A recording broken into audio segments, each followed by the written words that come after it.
হচ্ছে শুরুতে অবশ্যই, কারণ আজ তৃতীয় মোদী সরকারের প্রথম বাজেট। মোরারজি দেশাইকে টপকে রেকর্ড সপ্তমবার বাজেট পেশ নির্মলা সীতারামনের।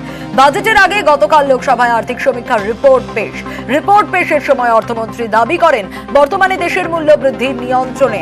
যদিও সমীক্ষা রিপোর্টে খাদ্যে মুদ্রাস্ফীতি নিয়ে আশঙ্কা প্রকাশ করা হয়। রিপোর্টে উল্লেখ, শেষ অর্থবর্ষে দেশের অর্থনৈতিক বৃদ্ধির হার 8.2% আশা করা হয়েছিল। 2024-25 অর্থবর্ষে সেই বৃদ্ধি 6.5% থেকে 7%-এর মধ্যে থাকবে বলে মনে করা হচ্ছে। এরই মধ্যে আজ বাজেট পেশ। আয়করের ছাড় ছাড়াই বেশ কয়েকটি বিষয় নজরে দেশবাসী, কিন্তু সেই বিষয়গুলো কি কি এক ঝলকে অবশ্যই নজর রাখব। করে আরো ছাড় পাওয়ার প্রত্যাশা সরকারি চাকরিজীবী শৈবাল সরকারের।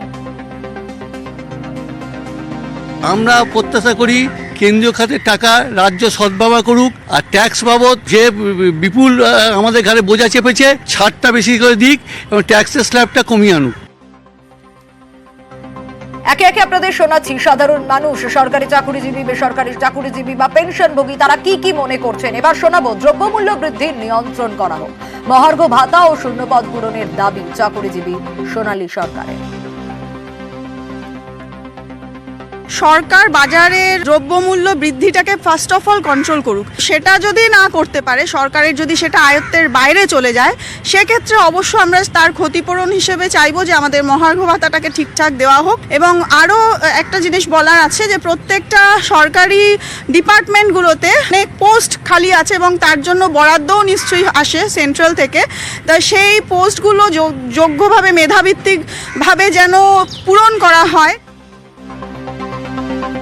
দ্রব্যমূল্য বৃদ্ধি নিয়ন্ত্রণ করুক সরকার, চান পেনশনভোগী সুব্রত রায়।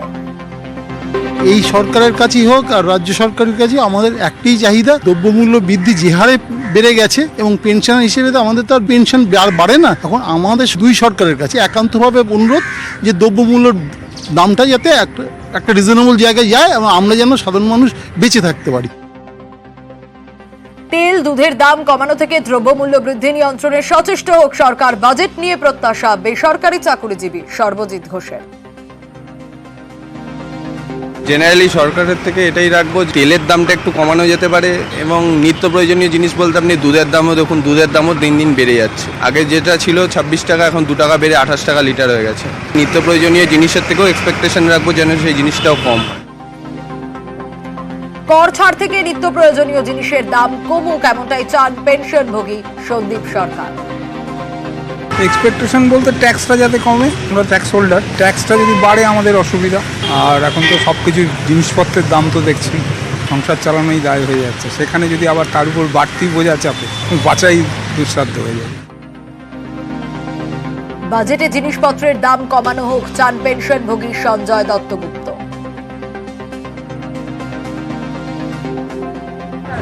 মানে এমন একটা দাম হোক যাতে জনসাধারণের সবার সুবিধা হয়, সবাই জানে ঠিকমতো কেনাকাটি করতে পারে এবং খাওয়া দাওয়া করে বেঁচে থাকতে পারে। এটা সবাই আশা করি আমরা। জিনিসপত্রের দাম আকাশ ছোঁয়া হয়ে গেছে, এটা দামটা সবারই সুবিধা হবে দামটা পড়লে পরে। পেট্রোল ডিজেল থেকে জিনিসপত্রের মূল্য বৃদ্ধি নিয়ন্ত্রণের কথা বলা হোক, বাজেটে চান বেসরকারি চাকরিজীবী সূচনা পল্লে, শ্রেয়সী সিনহা, সৌম্যদীপ চৌধুরী, শুভজিৎ নাথরা। মানে সব কিছুরই দাম বাড়ছেই শুনছি, মানে কমছে এরকম তো কিছু শুনছি না। তো মানে শাকসবজির দাম থেকে শুরু করে পেট্রোল তো মানে বলার কথা নয়।